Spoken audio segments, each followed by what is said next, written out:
연결되는 찬송 같아서요. 여러분과 함께 나눴습니다. 지난주에 우리가 수양회로 인해서 좀 특별한 시간을 보냈기 때문에 매일 성경 순서대로 우리가 말씀을 듣지는 못했습니다. 그래서 지난주 이번 주까지 해서 디모데 전서는 사실 이제 묵상 내일로 마치는데요. 그래서 오늘 디모데전서 말씀은 딱 한 번 여러분과 함께 이렇게 나누게 되었습니다. 잠깐만 이제 디모데전서에 대해서 좀 전반적인 이야기를 나누고 그리고 오늘 본문을 또 한번 생각해 볼 텐데요. 디모데전서는 뭐 여러분 잘 아시는 대로 바울이 쓴 편지고요. 바울이 디모데라고 하는 사람한테 썼는데 디모데는 바울에게는 아주 굉장히 특별한 의미를 가지고 있는 그런 분입니다. 영적인 아들이라고 이렇게 불렀습니다. 그러니까 오늘날 많이 이런 말을 사용하죠. 멘토이라는 말을 쓰는데 누가 나의 멘토다 그러면은 이제 단순히 그냥 아는 관계나 또는 단순히 사제지간 이상으로 그의 삶을 내가 온전히 닮아간다. 이제 이러한 의미를 갖고 있겠죠. 그래서 바울은 분명히 디모데에게 멘토의 역할을 지금 하고 있었고 또 디모데 자신도 바울에게는 아주 특별한 그런 관계를 갖고 있는 사람인 게 분명한데 디모데 전서를 읽을 때는 저희들이 조금 이게 개인적인 편지라는 것도 생각해 봐야 될 것 같습니다. 목회라고 하는 굉장히 독특한 그런 이슈를 가지고 이야기를 하고 있지만 그러나 이것은 모두에게 공개해서 사실 모든 사람들이 함께 읽도록 만든 것이 아니라 디모데라고 하는 한 목회자에게 시니어 목회자며 선교사인 바울이 아주 그 뜨거운 심정으로 전달해 주는 그런 메시지였다 이렇게 생각할 수 있을 것 같아요. 디모데가 신약 성경에 처음 등장하는 곳은요 사도행전 16장입니다.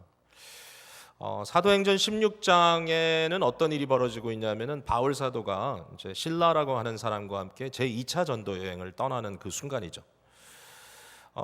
사실은 이제 16장을 이해하기 위해서는 15장을 봐야 되겠죠. 근데 15장 끝에 어떤 이제 가슴 아픈 일이 벌어지냐면은 바울이 자기의 멘토라고 말할 수 있는 바나바와 결별하는 장면이 거기 나옵니다. 바나바는 말 그대로 정말 멘토였어요. 바나바는 어떤 이제 별명을 갖고 있는 사람이었냐면 이 용기를 주는 encourager, 격려하는 사람이란 그런 이름을 갖고 있는 아주 독특한 성품의 사람이었어요.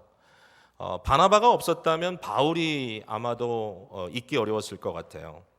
여러분이 잘 아시는 대로 바울은 교회를 핍박했던 사람이고 살기 등등했던 사람인데 그가 다메섹 도상에서 예수 그리스도의 그 나타나심을 경험하게 되죠. 그리스도를 만난 다음에 그가 확실히 마음에 깨닫게 된 게 뭐냐면 내가 그토록 미워했고 결국은 십자가에 못 박는데 일조했던 이 예수 그리스도가 정말 하나님의 아들이고 그가 메시아구나, 그가 바로 그리스도이구나, 기름 부음 받은 종말적 왕이구나라고 하는 것을 바울이 깨닫게 되죠. 그때 이후로 바울은 아라바 사막에 가가지고 3년 동안 구약 성경을 다시 뜯어봅니다. 그죠? 그래가지고 사실은 자기가 가졌던 구약의 모든 해석을 뒤집는 예수 그리스도 중심적인 해석으로 다시 읽게 되죠. 바울에게는 엄청난 일입니다. 바울은 왜냐하면 구약에 정통한 사람이었기 때문에 이미 구약 성경을 너무나 잘 알고 있는 사람이어서 자기는 이제 유대인들의 관점에서 그거를 읽다가 예수님을 만나고 나니까 예수님을 통해서 모든 게 다 이제 뒤집어지는 거예요.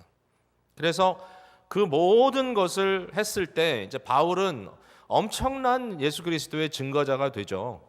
컨텐츠를 다 지니게 되는 겁니다. 그래서 바울은 결국은 그리스도의 성육신 사건, 그리스도의 십자가 사건, 그리스도의 죽으심, 그의 묻히심, 그의 부활, 그의 승천 모든 것을 다 통틀어서 하나님의 이 구원의 경륜 속에 이해하게 되는 건데 문제는 뭐냐면 사람들이 바울을 받아들여지지 않는 거예요. 바울은 두려운 사람이죠. 살인자죠. 한마디로 교회를 핍박하고 교인들이라면 어디서든지 잡아 죽이려고 했던 이런 바울의 모습을 사람들이 너무 생생하게 기억하기 때문에 교회의 가장 첫 번째 순교자였던 스데반, 그 스데반을 돌로 쳐서 죽이는데 가장 앞장섰던 사람이 바로 예루살렘에 있었던 당시 바울이었기 때문에 이 크리스찬들이 교회가 그를 받아들일 수 없어요. 근데 그때 바울을 교회에 소개한 사람이 바나바입니다. 한번 믿어봅시다. 이 사람이 분명히 바뀌었습니다. 그는 온전히 그리스도 안에서 회심했고 그에게는 이제 새로운 관점이 열렸습니다. 그는 우리의 동역자입니다. 이렇게 받아들였는데 처음에는 또 이렇게 서로 교제하고 친교하는 것 같다가 결국은 바울은 자기의 고향 다소로 돌아가고 아무것도 못하게 되죠. 근데 그때 또 이 바나바가 안디옥 교회의 사역자로 부름받았을 때 바나바가 첫 번째로 한 게 바로 바울을 다시 불러 가서 바울과 함께 안디옥 교회를 세우게 되는 것이죠. 그러니까 바울에게 있어서 바나바는 정말 너무너무 중요한 인물인데 근데 문제는 뭐죠? 1차 전도 여행을 함께 떠나고 나서 돌아와서 2차 전도 여행을 떠나자고 하는 그 준비 과정에서 빗나가기 시작합니다. 서로. 사실은 바울이 그러면 안 되는데 아무리 그래도 이제 인간적인 도리로 봤을 때는 바나바가 그래도 자기의 멘토인데 그의 말을 들어야 되는데 듣지 않았습니다. 이유가 뭔지 아시죠? 바로 바나바의 생질, 조카라고 말할 수 있는 마가에 대한 이야기 때문이었어요. 마가는 어린 그리스도인이었는데 1차 전도 여행 때 마가를 데리고 갔었거든요. 근데 마가가 아주 빨리 도중 하차해 버렸어요. 결국 견디지 못하고 마가는 다시 집으로 돌아가 버린 사건이 있었기 때문에 2차 여행을 떠날 때 바나바는 이렇게 얘기한 거야. 마가를 한 번만 더 데리고 가자. 한 번만 더 그에게 기회를 주자라고 했는데 바울은 절대로 용납하지 못하죠. 그게 바울의 성격인 거예요. 바울은 그 당시 여전히 좀 젊고 바나바보다는 아마도 그리고 그의 마음속에 혈기가 있어. 그래서 죽어도 안 된다. 도저히 못하겠다. 너무나 심하게 다퉜기 때문에 더 이상 둘이 함께 길을 갈 수 없는 바나바는 마가를 데리고 그레데로 가고 바울은 실라를 데리고 소아시아 쪽으로 들어갑니다. 근데 그게 바로 15장 사건이거든요. 자, 바나바를 떠나서 소아시아로 가는 바울의 마음이 어땠을까? 이제 이게 굉장히 중요한데요. 근데 거기에 하나의 굉장히 중요한 클루로 나오는 게 바로 디모데의 얘기입니다. 바울이 16장을 시작하면서 루스트라라고 하는 곳을 가는데요. 거기서 1차 전도 여행 때 그리스도를 소개받음으로 제자가 되었던 사람들 만나게 됩니다. 그 중에 디모데의 유대인 어머니와 디모데의 헬라인 아버지를 다시 만납니다. 그리고 디모데를 소개받습니다. 아마 디모데도 바울의 메시지를 처음에 들었을지도 몰라요. 어린 디모데입니다. 근데 디모데를 보고 바울이 그때 어떻게 하죠? 데리고 갑니다.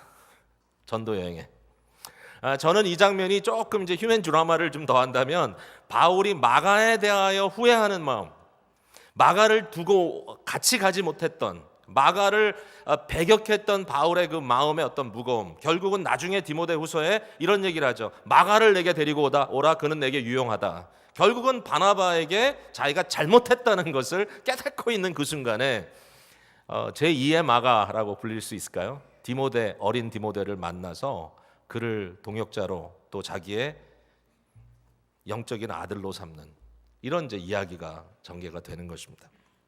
특별한 의미가 있는 것이죠.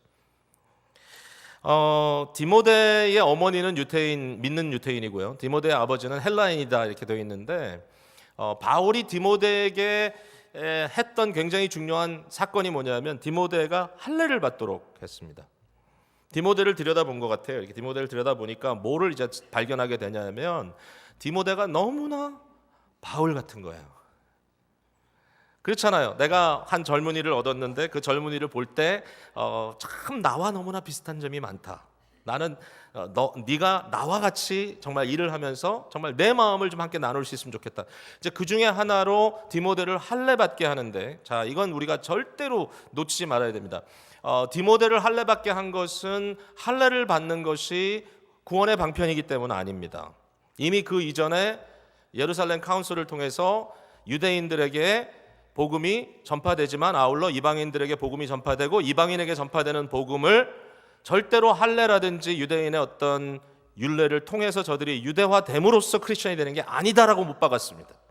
할례는 구원의 방편이 아닙니다. 그럼에도 불구하고 디모데를 할례 받게 한 이유는 저는 그렇게 생각해요. 디모데는 이미 그 당시 할례 받지 않은 이방인의 모습을 하고 있었기 때문에 이미 이방 사람들에게는 충분히 다가갈 수 있는 접근성이 있단 말이에요. 그러나 유대인들에게 접근성을 갖게 하기 위해서는 그가 할례 받은 어머니 유대인을 따른 유대화된 사람이 돼야 된다는 것. 이중입니다. 이중.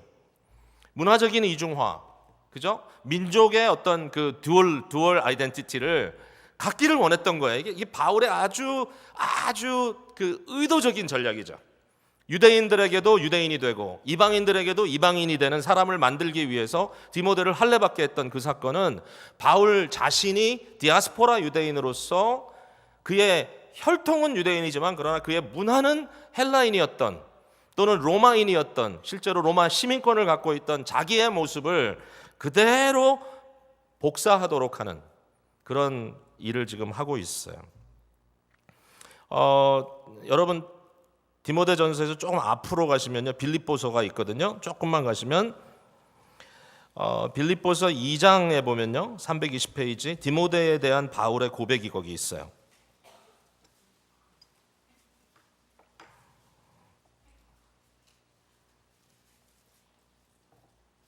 19절부터 제가 읽어볼게요. 내가 디모데를 속히 너희에게 보내기를 주 안에서 바람은 너희의 사정을 알므로 안위를 받으려 함이니 이는 뜻을 같이하여 너희 사정을 진실이 생각할 자가 이밖에 내게 없습니다. 그들이 다 자기 일을 구하고 그리스도 예수의 일을 구하지 아니하되 디모데의 연단을 너희가 아느니 자식이 아버지에게 함같이 나와 함께 복음을 위하여 수고하였느니라. 그러므로 내가 내 일이 어떻게 될지를 보아서 곧 이 사람을 보내기를 바라고 나도 속히 가게 될 것을 주 안에서 확신하노라. 디모데에 대해서 빌립보에 이제 소개를 하는 거죠. 빌립보에 디모데를 먼저 보내겠다라는 거죠. 왜냐하면 디모데가 가는 것은 곧 내가 가는 것과 마찬가지다라는 것이죠. 자기의 일을 구하지 않고 그리스도 예수의 일을 구하는 사람이 이 사람밖에 없다. 내가 지금 마음껏 레코멘드 할 만한 사람이 여기 있다고 얘기하면서 자식이 아버지에게 함같이 자기와 컬래버레이트 했다라고 자기와 동역했다라고 이렇게 소개하고 있는 겁니다. 디모데는 뭐 바울에게 있어서는 정말 분신과 같은 존재인 거죠. 바울이 디모데만 보면 그냥 흐뭇한 거예요. 자, 디모데 전서를 지금 쓰고 있는데 이 디모데 전서를 받고 있는 디모데는 어디에 있습니까? 1장 3절에 보니까 에베소에 있습니다. 그렇죠?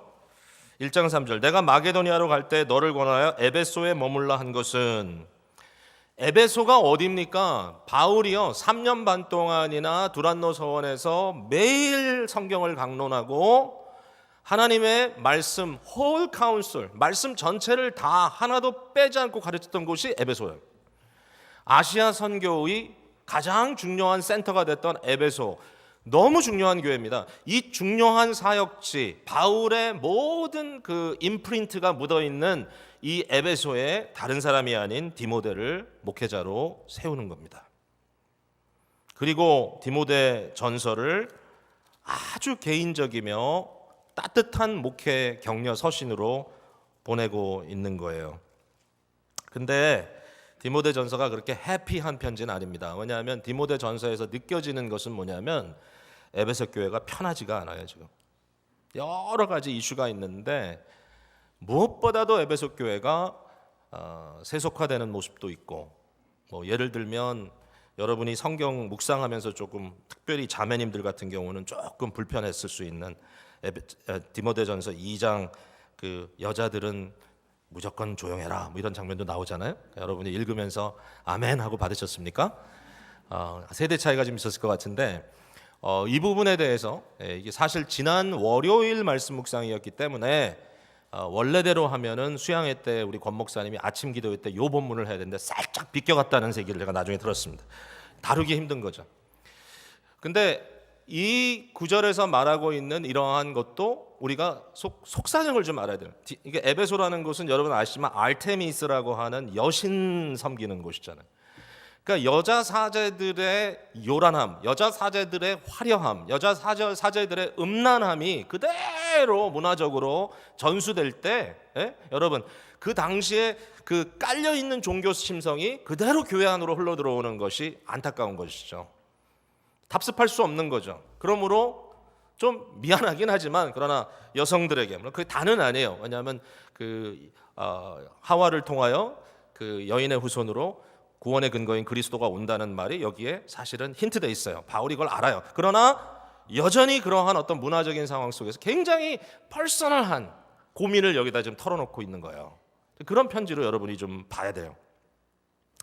자, 어쨌든 이제 디모데 전서를 보니까 약간 그 구조가 있어요. 구조가. 그래서 맨 앞에 나오는 1장과 맨 마지막에 나오는 6장이 내용이 거의 비슷해요. 그리고 2장, 3장이 또 뒷부분에 나오는 4장하고 좀 내용이 비슷하고요. 그 다음에 딱 5장하고 그 다음에 가운데 4장, 딱 4장 한 장이 일종의 빵으로 얘기하면 가운데 들어간 안고처럼 딱 들어가 있어요.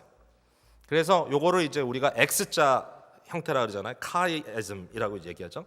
X 형태로. 그래서 가운데 두 선이 만나는 지점을 중심으로 한다면 위아래가 비슷한 거죠. 위아래가 이렇게 비슷해요. 그래서 맨 가생이 1장과 6장에 나오는 중요한 내용은 뭐냐면은 바른 교훈과 다른 교훈을 말하고 있어요.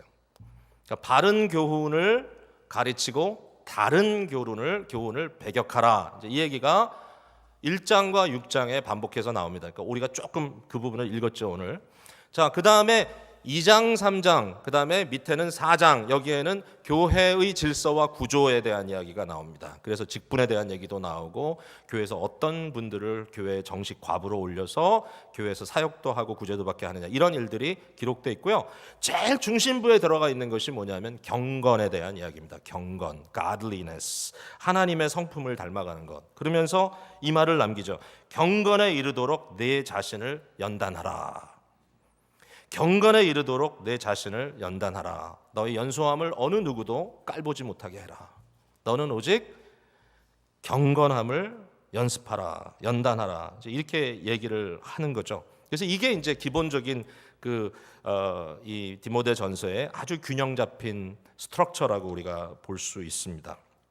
자, 오늘 이 남은 시간에 저는 이 바른 교훈과 다른 교훈을 조금 비교해서 여러분께 말씀드리고, 특별히 다른 교훈을 우리가 좀 깊이 이 문제시해야 된다는 것을 여러분과 함께 나누고 오늘 메시지를 정리하려고 그래요. 자, 그럼 바른 교훈은 어떤 것인가?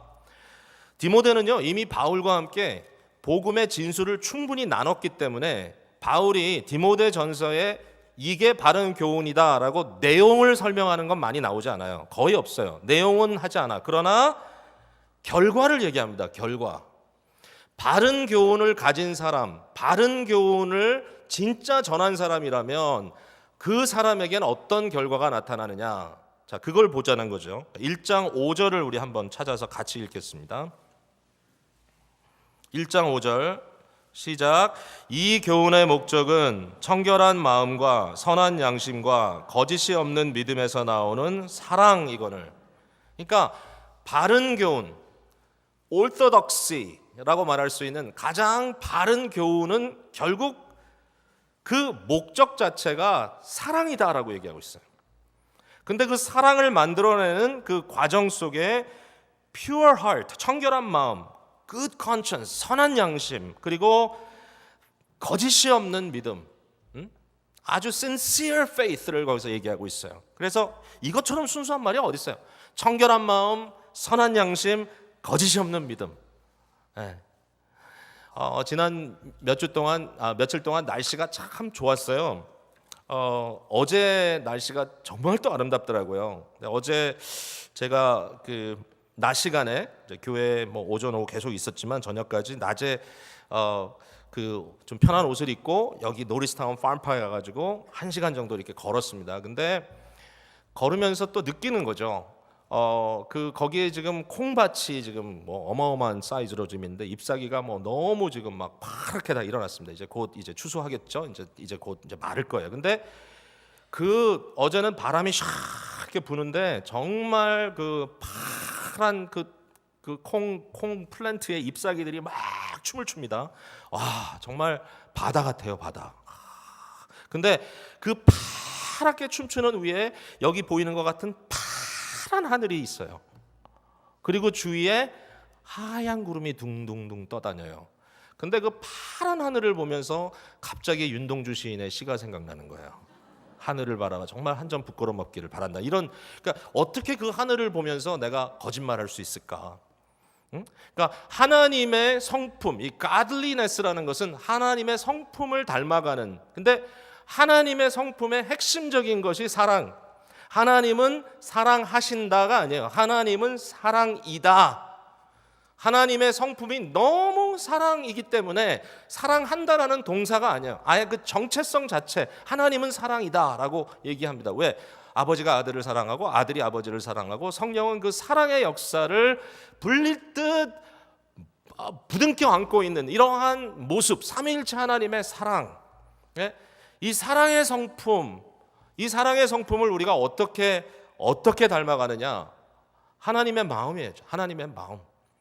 그 맑고 푸른, 정말 정말 정말 유리 같은 그 파란 하늘, 가운데는 좀 검푸르고 저쪽으로 갈수록 정말 옅은 하늘색으로 쫙 퍼지는, 이 너무 얘기를 하면 할수록 무슨 얘기인지 알겠죠, 여러분? 이런 청결한 마음과 선한 양심과 거짓 없는 믿음, 여기서부터 하나님에 대한 이 투명한 우리의 그 진실함으로부터 나오는 사랑. 바른 교훈이라는 것은 이와 같다. 이처럼 맑고 아름답고 깨끗하다. 그리고 거기에서 사랑이 나온다. 참 좋아요. 자, 근데 반면에 다른 교훈은 그럼 뭐냐? 다른 교훈은 뭐냐면요, 한번 보세요. 6장으로 넘어갔습니다. 6장 5절입니다. 마음이 부패하여지고 진리를 잃어버려 경건을 이익의 방도로 생각하는 자들의 다툼. 그러니까 다른 교훈은 완전히 반대죠. 다른 교훈은 사랑을 만드는 것이 아니라 다툼을 일으킵니다. 그리고 그 다툼이 일어나는 이유가 뭐냐면은, 그렇죠? 네? 다툼이 일어나는 이유가 청결한 마음, 선한 양심, 거짓 없는 믿음과 완전히 정반대되는 뭐죠? 경건을, 종교를, 신앙을, 교회 생활을, 자기의 직분을 이익의 방도로, 자기의 개인적인 이권의 방법으로 사용하려고 하는 자들의 다툼이다, 이렇게 얘기하는 겁니다. 그러니까 결국은 다른 교훈, 잘못된 교훈의 핵심은 뭐냐면은 자기중심성입니다. 자기사랑, 자기중심성이 과하다 보니까 그것이 정말 죄악된 모습으로 흘러나오면서 심지어는 신앙도 자기중심적으로, 자기에게 유익한, 자기에게 이권이 되는 것을 찾기 위한 방법으로 하고 있다. 여기에서 이제 정욕적인 다툼이 일어난다라는 것이죠. 여러분, 신앙의 목적은 자기중심성을 떠나서 하나님 중심성으로 나가는 여정이라고 말할 수 있습니다. 신앙은 자기중심성을 떠나서 하나님 중심성으로 나가는 여정이다라고 말할 수 있습니다. 저는요, 장로교회에서 쭉 성장을 했는데 그럼에도 불구하고 개혁주의 신앙이라는 것 별로 배운 적이 없어요. 교회에서 자랐는데도 저의 신앙의 어떤 칼라는 굉장히 그저 좀 잘못된 의미에서의 어떤 경건주의적, 나의 열심, 나의 노력, 나의 감성, 그냥 열심히 기도하고 열심히 하면 하나님께서 복 주신다, 나로부터 시작돼서 결국은 하나님을 거쳐서 내게 돌아오는. 근데 신학교에 들어가서 개혁주의 신앙을 배우는데 뒤집어지는 거예요. 나로 시작해서 나에게 돌아오는 게 아니구나. 성경을 앞만 살펴봐도 그런 믿음은 없구나. 성경이 말하는 믿음은 하나님으로부터 시작하여 모든 것이 하나님께로 가는,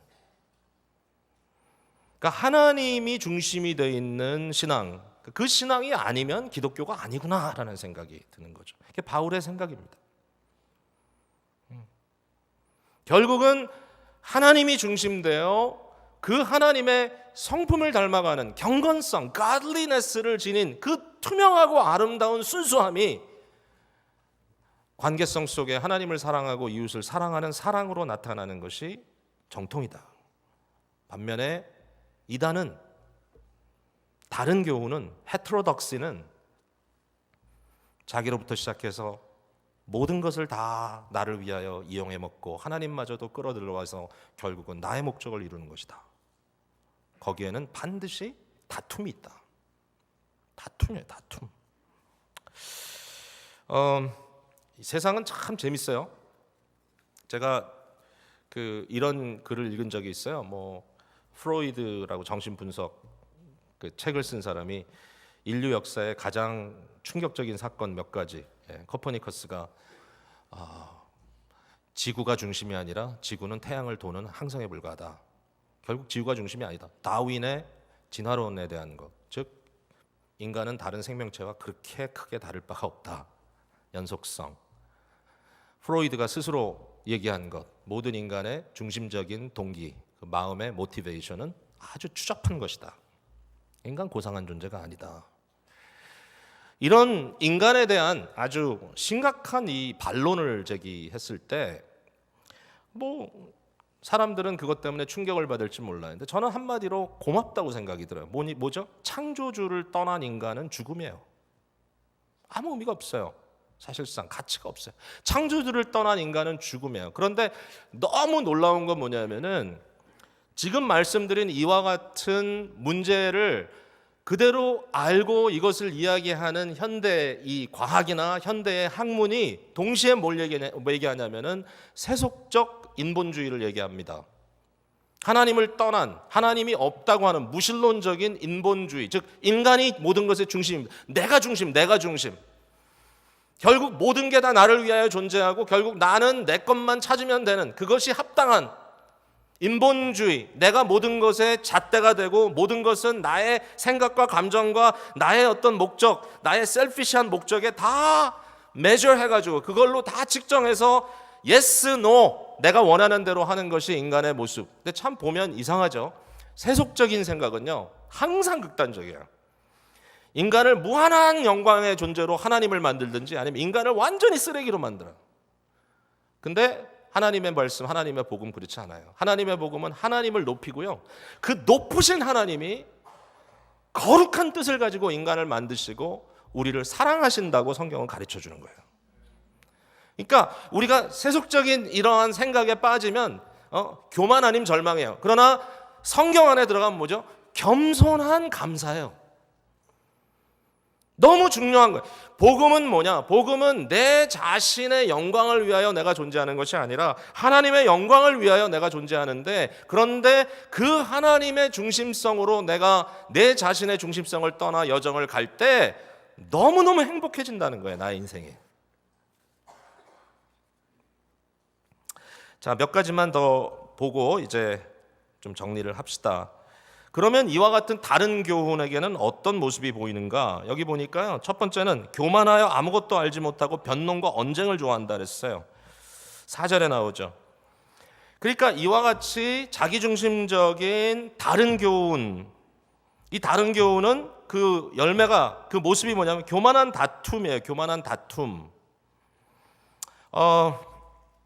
저는 지금 여기에 굉장히 중요한 그 이슈를 발견하는 거예요. 그러니까 많은 분들이 얘기하기를 정통 또는 바른 이 올토덕시 신앙이라고 하는 것은 이 어떤 내용에 있어서의 정확성, accuracy의 문제다라고 생각을 하는데, 바울 사도는 그렇게 말하는 게 아니에요. 물론 accuracy도 중요해요. 교리는 정확해야 돼. 그러나 아무리 어떠한 사역자가, 제가 목사로서 정확한 교리를 전파한다고 아무리 그렇게 얘기를 해도 나의 삶 속에 이처럼 청결한 마음과 선한 양심과 거짓 없는 믿음으로 나오는 사랑이라고 하는 열매가 나오지 않으면 결국은 다른 복음을 전하고 있었다는 거예요. 제가 accuracy도 중요해요. 그러나 accuracy보다 여기서 바울은 지금 goodness, 도덕적 윤리적 문제를 치고 들어옵니다. 예수님께서 말씀하신 거예요. 그 나무를 무엇으로 아느냐? 열매로 안다. 나무를 열매로 안다. 나무는 처음에 보면 다 비슷해요. 그러나 열매를 보면 달라요. 그러니까 이게 우리 모두를 점검하는 너무나 중요한 포인트입니다. 그런데 거기에 가장 뚜렷하게 등장하는 것이 교만한 다툼입니다. 겉으로 드러나는 것이 다툼이에요. 다퉈요. 교회 안에서 다퉈요. 가정에서도 다퉈요. 그냥 싸워요. 그냥 계속.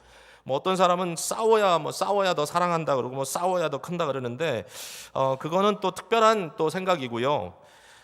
교만에서 나오는 다툼은 이것은 잘못된 출발점에서부터 나오는 거라고 얘기하고 있어요. 교회 사역을 하다 보면 가끔 성질 나는 일이 있습니다. 여러분도 성질 나는 일 있었죠? 제가 돌이켜 생각해 보면요, 제가 당회 지난 한 거의 이제 내년이 되면 20년이 되는데 당회에서 딱 한 번 성질을 부린 적이 있습니다. 제가 딱 한 번. 자, 이 정도 얘기하면 아마 좀 저하고 당회 오래 계셨던 분은 딱 한 번이라고요? 하고 질문을 할지 모르겠지만 제가 기억하는 건 딱 한 번입니다. 근데 왜 아마 그 기억이 저한테는 딱 한 번으로 기억이 남냐면은 진짜 화가 난 거죠. 그러니까 이게 그냥 토론을 좀 이렇게 강렬하게 한다지, 그거는 사실 싸움이고 화가 아니고요. 성질 부린 게 아니라 그거는 그냥 아주 활발한 토론을 한 거죠. 예. 근데 진짜 화가 막 그냥 눈에서 레이저가 팍 나가고 그랬던 때가 있는데, 솔직히 지금도 생각하면 그때가 부끄럽고 생각하고 싶지 않아요. 미안해요, 그때 있었던 분들에게. 예. 제가 공개 사과하는 거예요 지금. 그러니까 이 정도 되면 혹시 마음에 상처가 있더라도 좀 다 풀으셔야 되는데, 근데 제가 돌이켜서 생각해 보면 왜 그랬나, 내가 왜 그랬을까, 거기에는 뭐가 있었냐면 제 교만이 있었고요, 그리고 제 스스로 나는 옳다라고 하는 생각이 너무 강했어요. 근데 그것은 진리에서 나오는 얘기가 아니에요. 자, 그 다음에 두 번째로 여기 보니까 부패된 생각이 있어요. 마음이 부패됐어요. 그래서 이로써 투기와 분쟁과 비방과 악한 생각이 나며 마음이 부패하여지고 진리를 잃어버려 그랬습니다. 투기와 분쟁과 비방과 악한 생각, 이 전부 다 마음의 죄입니다. 싸움 박자를 했다, 펀치를 했다 이런 얘기가 아니죠. 여기 보니까 투기, 시기 질투한 겁니다. 그죠? envy. 분쟁은 뭐냐면 사람들 편을 가르는 겁니다.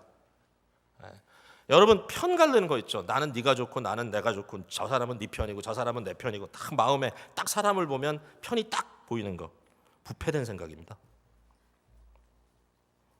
slander, 나의 상대편에 있는 사람을 비방하는 것.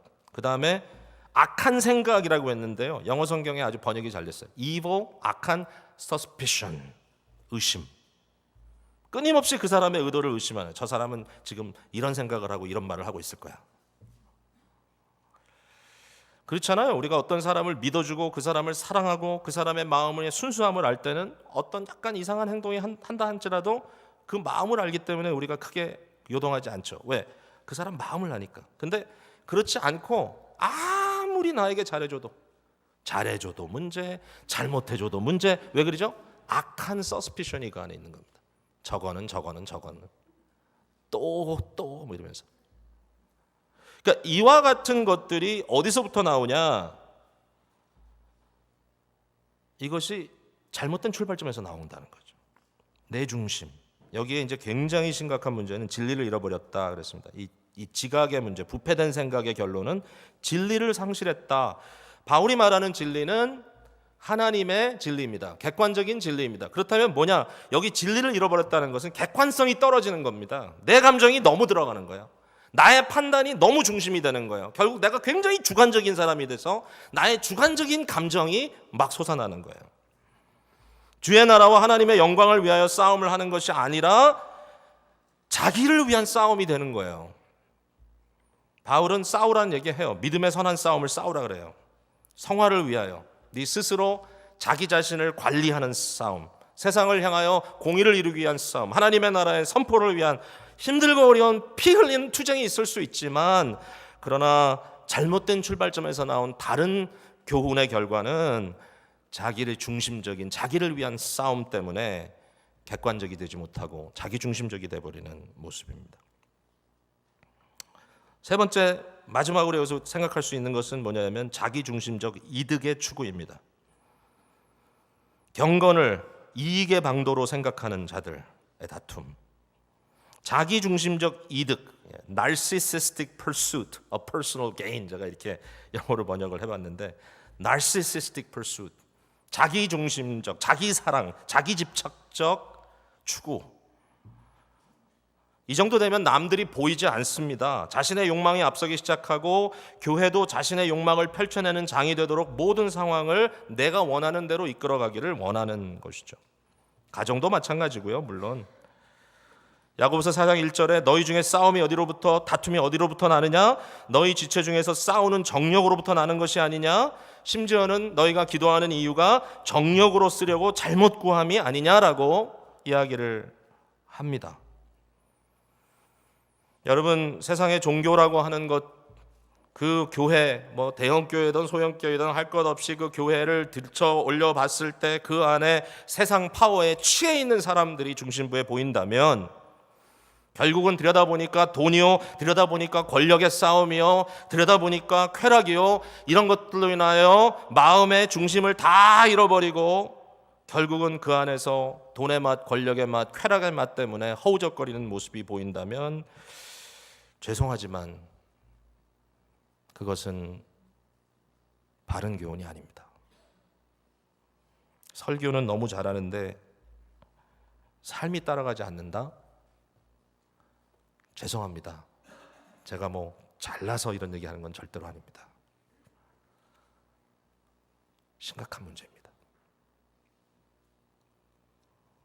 우리 자신에게 비춰봐야 될 중요한 주제인 것이죠.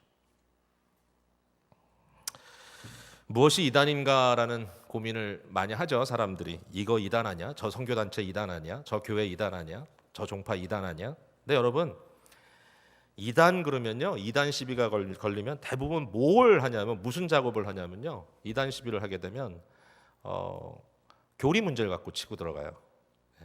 이단자들이 교리가 틀렸냐, 정통이냐, 그걸 치고 들어가는데요. 제가 거기에 대해서 그냥 한마디 딱 드리면요, 치고 들어갈 것도 없어요. 왜? 교리가 있어야 치고 들어가죠.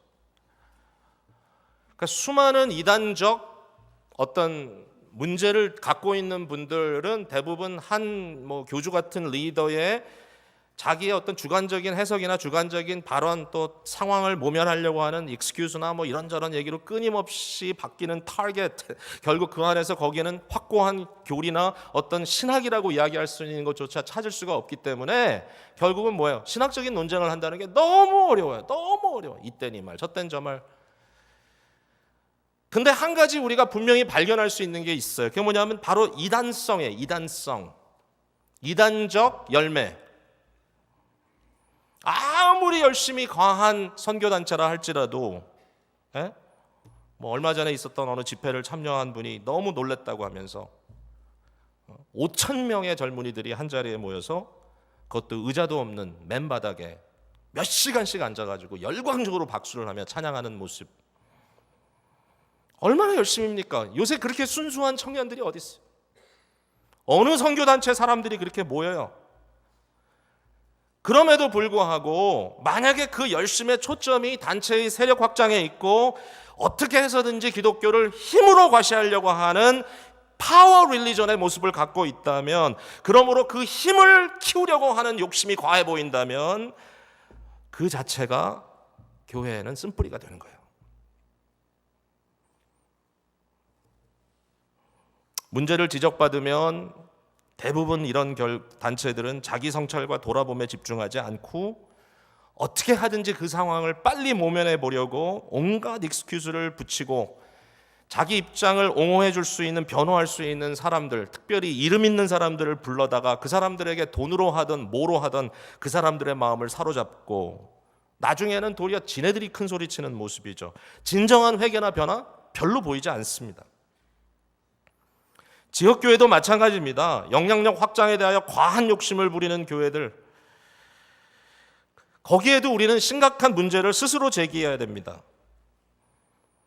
어느 큰 교회 목사님이 공개적으로 나는 이민교회 중 처음으로 10,000명 넘는 교회를 하는 것이 나의 목표다라고, 목사들만 모인 자리도 아니고 많은 성도들이 모여있는 연합집회에서 그런 얘기를 하는 거 제가 직접 들으면서 깜짝 놀랐습니다.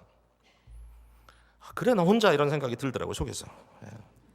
그게 당신의 목적은 될 수 있을지 몰라도 우리와 무슨 상관이 있냐.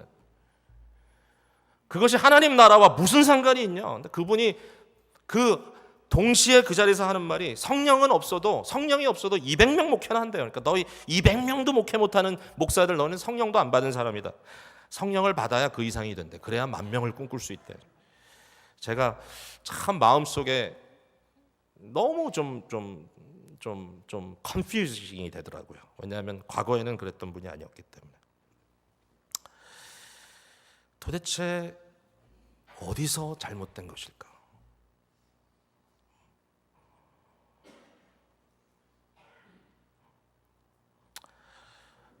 뭐 여러 가지 교회 부흥을 위한 프로그램들이 있습니다. 뭐 제가 특정한 프로그램을 싸잡아서 얘기하기는 딱 이렇게 선택해서 얘기하기는 지금 좀 문제일지 몰라도 굉장히 중요한 것은 그 프로그램 속에 있는 전제들입니다. 과연 그것이 성경적인가? 과연 그것이 인위적인가? 뭐 어떤 프로그램은 처음에 딱 들어가면 리더들을 붙잡아 놓고 목회자에 대한 절대 순종이라고 하는 원리를 첫 번째 스타팅 포인트로 가르치고 거기에 헌신하고 사인하지 않으면 리더를 할 수 없도록 만드는 거예요. 아주 평범한 교회들이 이걸 지금 하고 있어요.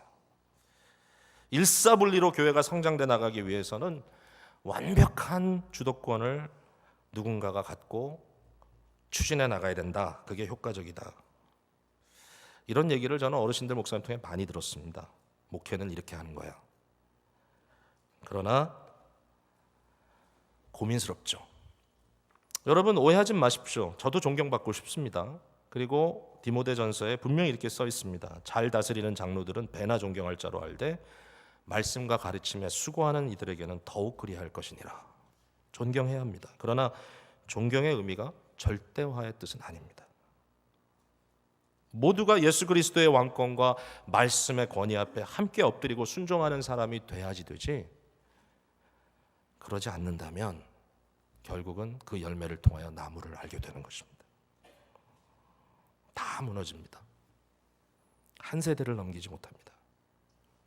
위대한 교회들이 가장 활발하고 힘있고 능력 있고 영향력 있는 교회 같은데 한 제너레이션을 넘기지 못합니다. 말씀의 전수가 되지 않습니다. 그냥 퍼스널리티 목회만 됩니다. 우린 여기에서 심각한 도전을 받아야 합니다.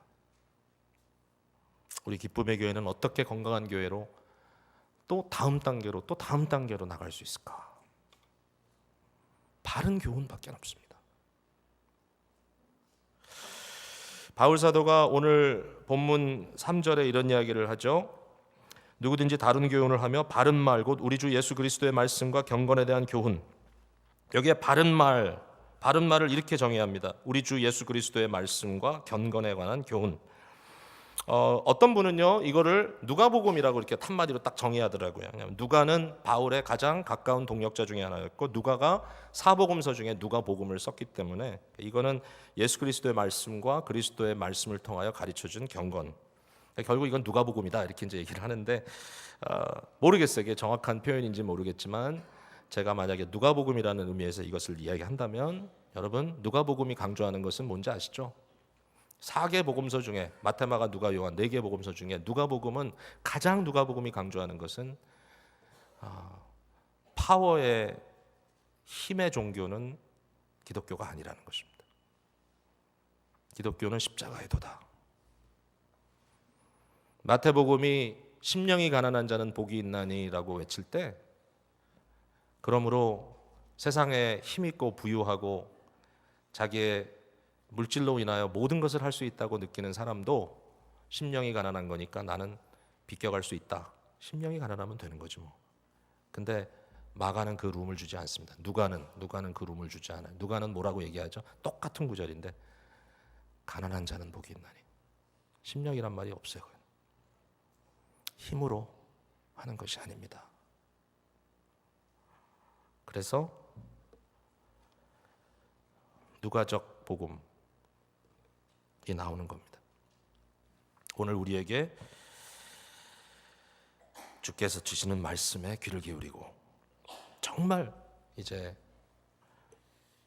나의 시선을 돌려서 주님을 바라볼 때 하나님이 일하시는 것을 경험하는 저와 여러분이 되기를 바랍니다. 아멘.